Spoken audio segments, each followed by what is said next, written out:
Flash Hebdo. Hit Radio. L'essentiel de l'actualité. Bienvenue mesdames et messieurs au point sur l'actualité sur Hit FM 103 et Cam News 24 émettant depuis Garoua. CEMAC, en 2025, la croissance devrait chuter à 3,0% en 2025 après 3,7% en 2024. Le sommet extraordinaire de chefs d'État des pays membres de la Communauté économique et monétaire de l'Afrique centrale, qui s'ouvre ce lundi 16 décembre 2024 à Yaoundé, va aborder les questions économiques dans la zone.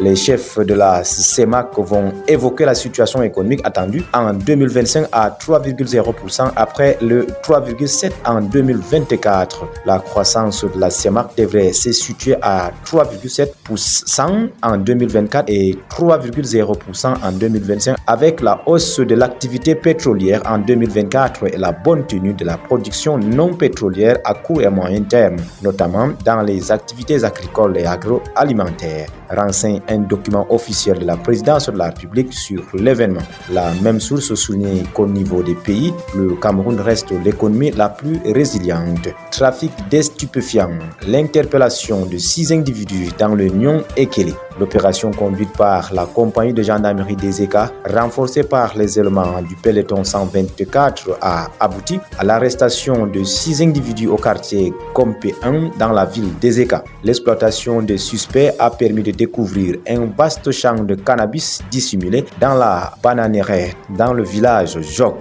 Âgés entre 29 et 42, ces 6 hors-la-loi, dont une femme, sont en cours d'exploitation à la compagnie de gendarmerie des ECA où une enquête est ouverte. Faut-il le préciser, la perquisition des domiciles des suspects a permis de saisir une importante qualité de cannabis, renseigne la gendarmerie nationale. L'enquête est en cours et les présumés dealers vont devoir répondre de leurs actes devant la loi. Par ailleurs, le commandant de compagnie de gendarmerie des ECA, engagé à réduire le trafic de stupéfiants à sa plus simple expression dans sa circonscription de commandement, appelle une fois de plus les populations à collaborer davantage afin de lutter contre toute forme d'insécurité.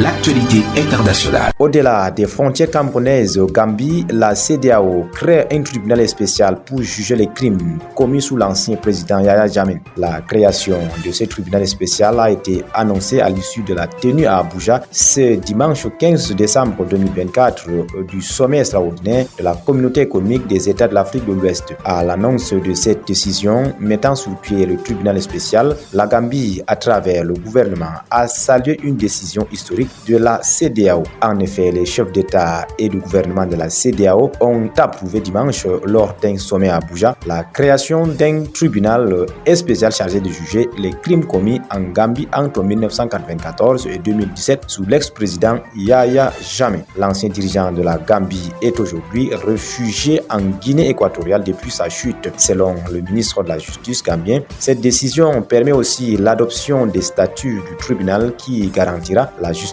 et l'établissement des responsabilités pour les graves violations des droits de l'homme commises en juillet 1994 et janvier 2017.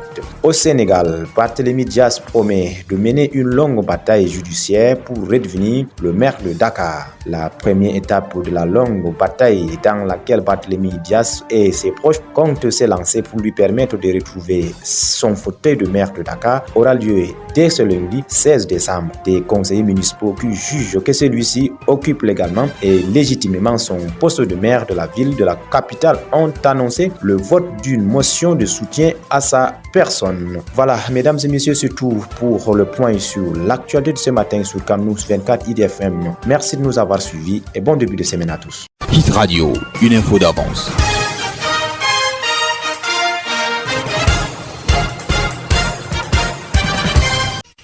Flash Hebdo. Hit Radio. L'essentiel de l'actualité. Bienvenue mesdames, messieurs au point sur l'actualité sur Hit FM 103 et Cam News 24 en direct de Garoua. Le président Paul Biya a ouvert ce lundi 16 décembre les travaux du sommet extraordinaire de la Communauté économique et monétaire de l'Afrique centrale au Palais de l'Unité à Yaoundé. Devant ses pairs réunis dans la salle de conférence du Palais de l'Unité, le président Paul Biya a tenu le discours d'ouverture du sommet extraordinaire de la Communauté économique et monétaire de l'Afrique centrale, consacré à la situation économique dans la sous-région. Ce sommet se déroule en présence du président en exercice de la CEMAC, le centrafricain Faustin Archange Touadéra, l'équato-guinéenne Obiangema Bazoko et Paul Biya. Mohamed Idriss Déby et Denis Sassou Nguesso sont représentés. Cannes 2025, la date du tirage au sort dévoilée. La Confédération africaine de football a annoncé que le tirage au sort de la phase finale de la Coupe d'Afrique des Nations 2025 se tiendra à Rabat au Maroc le 27 janvier 2025. C'est un moment très attendu pour tous les fans de football africain car les 24 nations qualifiées seront donc fixées sur leur sort. En marge de ce tirage au sort, la CAF a dévoilé les chapeaux. La Côte d'Ivoire, championne d'Afrique en titre, figure dans le chapeau 1 avec le Maroc, le Sénégal, le Nigeria, l'Égypte et l'Algérie. Le Cameroun, actuel 7e au classement FIFA, est logé dans le chapeau 2 et aura comme adversaire une des équipes du premier chapeau. Pour rappel, la phase finale de la CAN 2025 débutera le 21 décembre 2025 avec la finale prévue pour le 18 janvier 2026.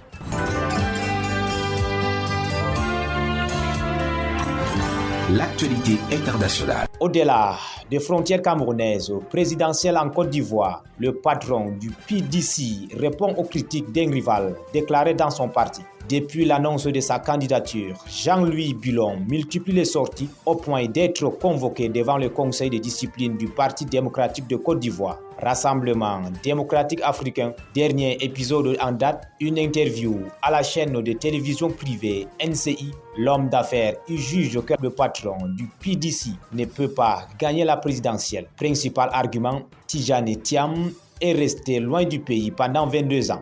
Quand le débat politique va commencer, il sera complètement exclu. Il n'a pas scolarisé d'enfants en Côte d'Ivoire. Il ne peut pas parler aux Ivoiriens d'éducation nationale, a notamment affirmé Jean-Louis Bulon. Dès le lendemain, le président du PDC réplique sur sa chaîne YouTube « Tout le monde sait que j'étais absent en Côte d'Ivoire. Ce n'est pas un concours de présence. On n'est pas à l'école. C'est un discours de résultat. » L'Algérie accuse la France de déstabilisation et convoque son ambassadeur. Les tensions diplomatiques entre la France et l'Algérie connaissent une nouvelle escalade.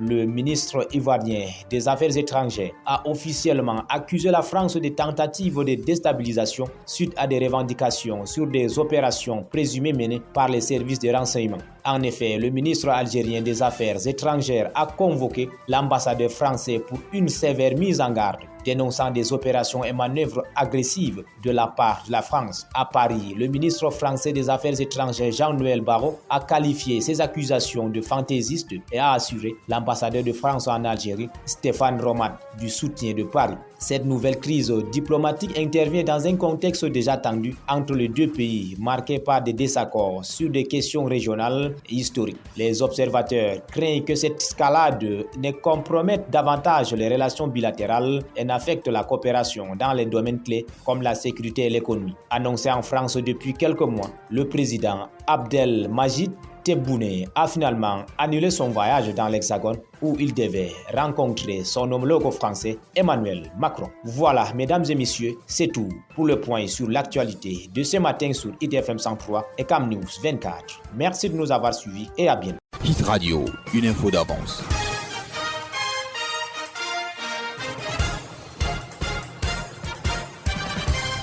Flash Hebdo. Hit Radio, l'essentiel de l'actualité.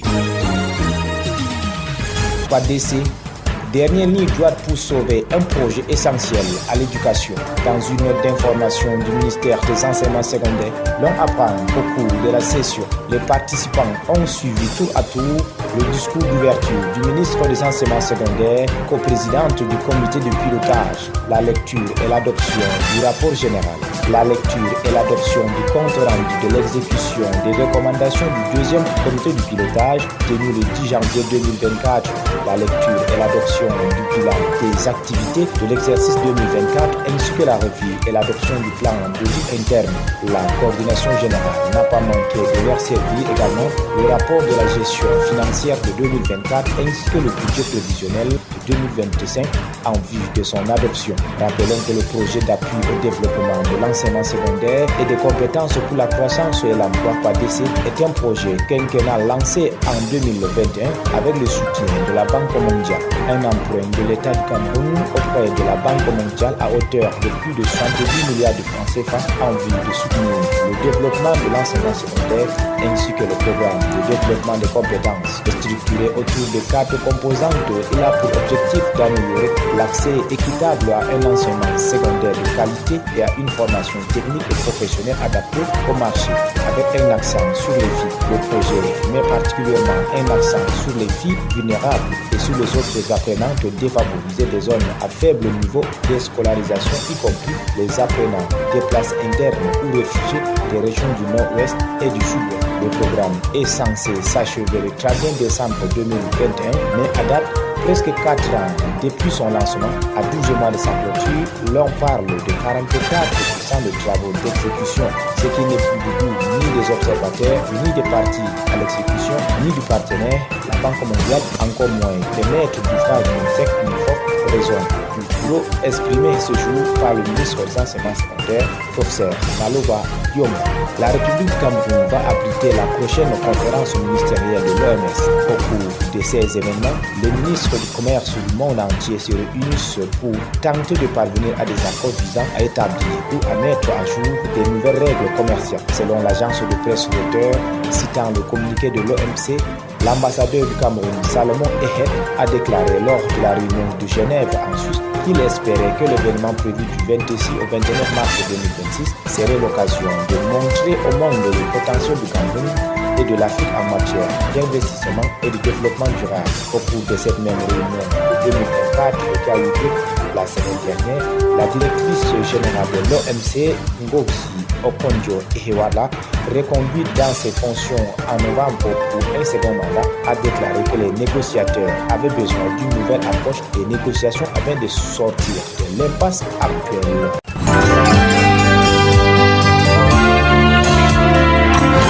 L'actualité internationale. Au-delà des frontières camerounaises, le Maroc officiellement désigné pour abriter le siège du Bureau Afrique de la FIFA. Selon les informations, cet accord de siège du Bureau Afrique de la Fédération internationale de football au Maroc s'inscrit dans le cadre du rôle de la FIFA dans le développement et la promotion du football tout en considérant l'impact universel, éducatif et culturel de la discipline. Il vise à accompagner et soutenir toutes les initiatives et projets ayant pour objectif le développement du football en Afrique, rapporte l'agence marocaine de presse.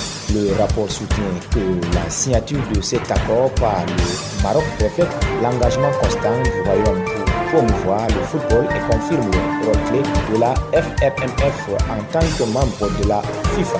Dans sa phase pratique, il s'agira pour le Maroc de mettre en place des mesures pour accompagner et soutenir le projet de la FIFA. Il s'agit notamment d'accompagner la FIFA dans l'ensemble des démarches afférentes à la création de son bureau africain au Maroc et de mettre des locaux à la disposition de ce bureau, rapporte la MAP. Syrie, le chef de rebelles au pouvoir, réclame la levée des sanctions internationales. Lors d'un entretien lundi avec une délégation de diplomates britanniques, Abu Mohamed Al-Doulani, le chef de la coalition dominée par des islamistes qui a pris le pouvoir en Syrie, a souligné la nécessité de lever toutes les sanctions imposées à la Syrie afin de permettre le retour des réfugiés syriens dans leur pays. Selon lui, cette mesure est cruciale pour permettre le retour des millions de personnes qui ont fui le pays. Depuis 13 ans, la Syrie est soumise à un régime sévère de sanctions internationales prises en réponse à la répression du régime contre les civils par l'Union européenne,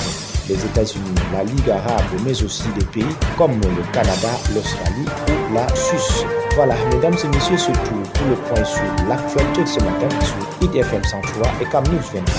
Merci de nous avoir suivis. Bonjour. Hit Radio, une info d'avance.